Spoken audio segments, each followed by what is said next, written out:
আসন্ন জাতীয় নির্বাচনকে ঘিরে উত্তেজনায় দিন পার করছে বর্তমান বাংলাদেশের রাজনৈতিক দলগুলো।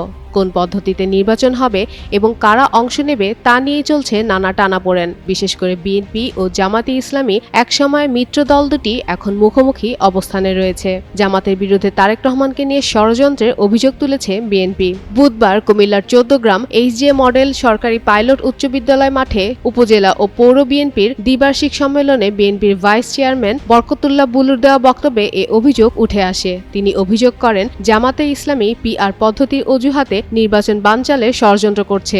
তারা চায় না বিএনপির ভারপ্রাপ্ত চেয়ারম্যান তারেক রহমান প্রধানমন্ত্রী নির্বাচিত হন। তবে দেশের মানুষ এখন নির্বাচনের পক্ষে এবং এই ধরনের ষড়যন্ত্র সফল হবে না।